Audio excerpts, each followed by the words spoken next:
from? And where are we going? Welcome. This is Red Eyes Radio.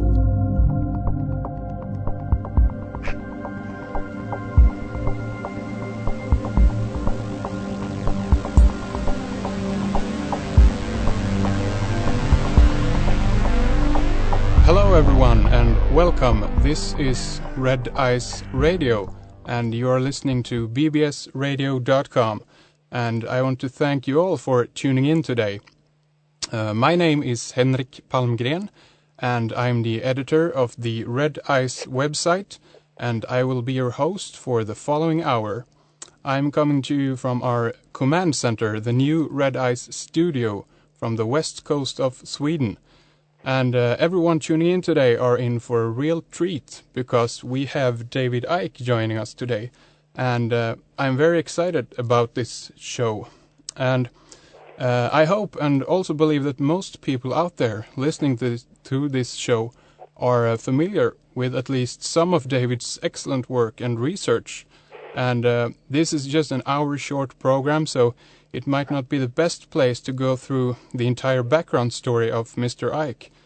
His research history is just too long, and to cover all in this program wouldn't be enough. So, but I do want to mention to those who might not be familiar with David Icke that he's the author of about half a dozen books, including The Biggest Secret, Tales from the Time Loop, and his latest book, Infinite Love is the Only Truth, Everything Else is Illusion. He also have a few videos and DVDs out there, Reptilian Agenda, an excellent interview with Zulu shaman Credo Mutwa, and also Secrets of the Matrix, to name just a few. And you can find out more about David's books and DVDs simply by going to davidicke.com. That's davidicke.com.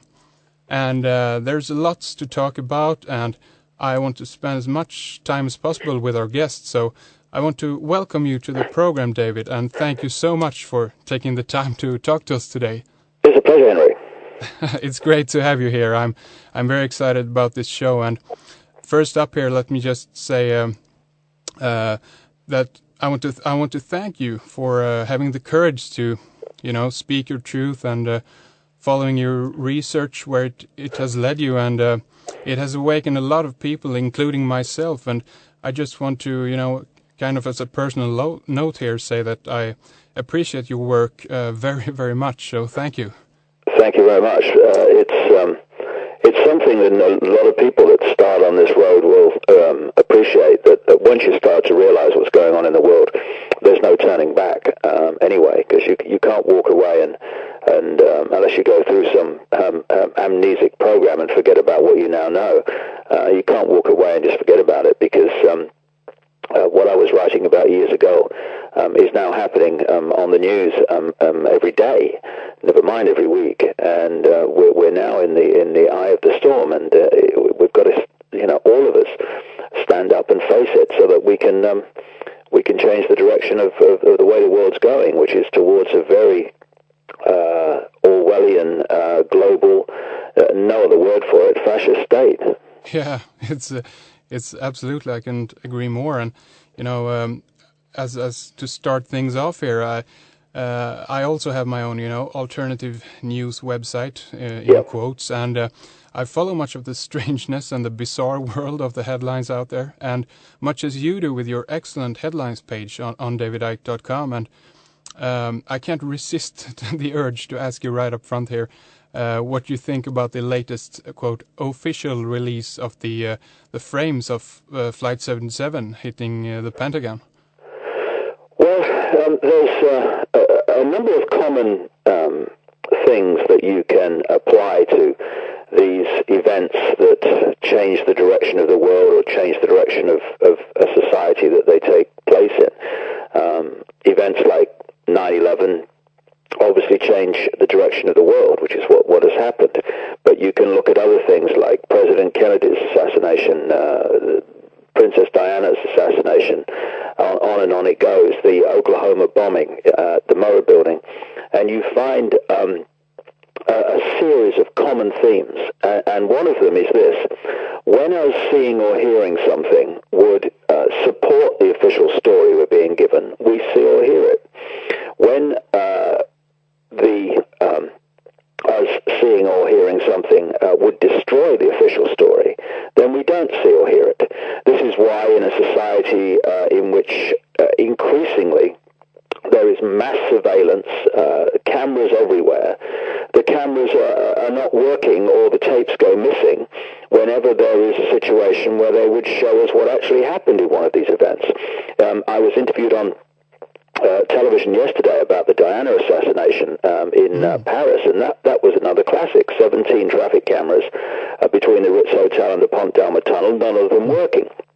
Also, the normal level of surveillance or security, rather, not surveillance, for Princess Diana was removed at the crucial time. Yes. And we were down to one security guard sitting in the front seat.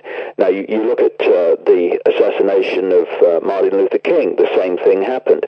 You look at the assassination of John F. Kennedy, the same thing happened. There was 4 security guards on the car behind, none on his. In terms of security cameras, the camera tapes around the Murrah building, security cameras in buildings around the Murrah building in Oklahoma, were taken by the FBI immediately afterwards, and yes, I've never been seen again. They say they can't release them because of national security. Well, no, it's not national security, it's security of the official story.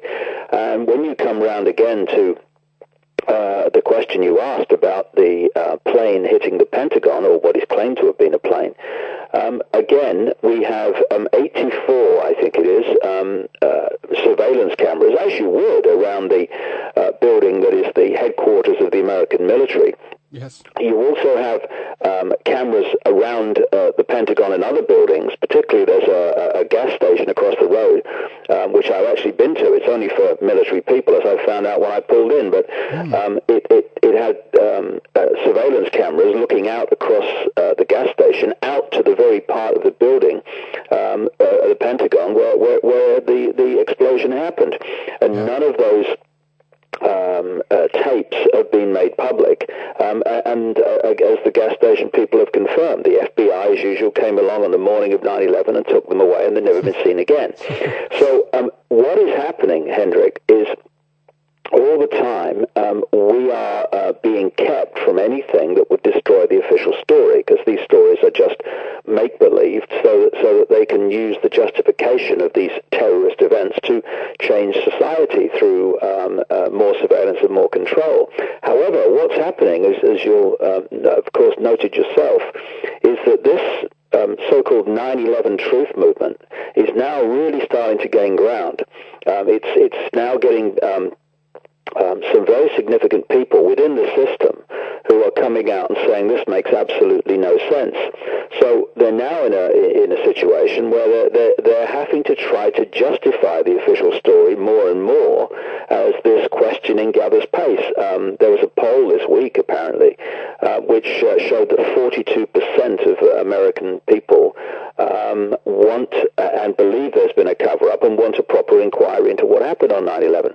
And 9/11 is the key, of course, because without that, all that has followed with the war on terrorism and the more and more control and surveillance would never have been justified. Exactly. And so what we're looking at with this ridiculous footage that you refer to of the apparently the plane hitting the Pentagon from a surveillance camera, which is just so bad you just wonder why they bothered, is a desperate effort now to keep shoring up the dam to stop the official story being in the public domain. Never mind, it already has been destroyed outside the public domain, but in the main public domain being demolished. And once that's gone, everything else goes with it.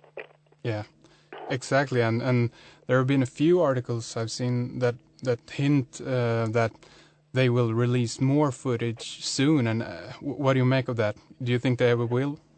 Well, there's two things that we need to appreciate here. One is that they are desperate to shore up the official story, and the other one is the level of technology they have now. To be honest, I was surprised when they released that so-called footage a few days ago, at how bad it actually was, because they have the ability to do amazing things with videotape and digital media now. And it would not surprise me if at some point they did come out with what seemed to be a proper shot or sequence of what seems to be like a 757 hitting the Pentagon. Exactly. But then we must ask the question, hold on a second. We're now in 2006. The 9/11 horror happened in 2001. Why didn't you show us this earlier, when you could have put an end to all the speculation about what happened at the Pentagon? It's the same with the Oklahoma bombing. According to a television station in Oklahoma, and particularly a reporter called Jana Davis, who did a lot of serious investigation at the time into what really happened in Oklahoma. She came across people, and other reporters did too, who'd actually seen some of the videos that were taken from surveillance cameras around the Murrah building. And they talk about the fact that, yes, there was someone in the Ryder truck and getting out of the Ryder truck that looked like McVeigh, but there was a second person too who was of Middle Eastern appearance. And of course this was the John Doe 2 that was talked about immediately after the bombing happened in 1995, but then suddenly was all forgotten about. So the question is, if you've got the surveillance cameras showing what happened, then just when you have the court case against McVeigh, you don't really need much of a court case. Just put the video in the recorder, play it to the jury, and we'll all see what happened. Exactly. The reason they didn't is because McVeigh wasn't the only person on it. And they said that they couldn't, in the run-up to McVeigh's trial, they couldn't release these videos because the trial was coming up. And after the trial, like I said earlier, they've said we can't release it because of national security, the security of the lie that they've sold to us. And, like I say, there is a recurring blueprint that comes up with all these events. You will obviously know about this absolutely horrific incident we had last summer in Britain when a innocent Brazilian electrician was shot 8 times by police, 7 times at close range in the head while being held down in a tube station on a tube train. And of course, all over London, all over the tube and everywhere, you have surveillance cameras. But the tapes that would have shown what the police did and what actually happened, of course, the tapes miraculously weren't working, as they weren't working on the bus in the London bombings last July.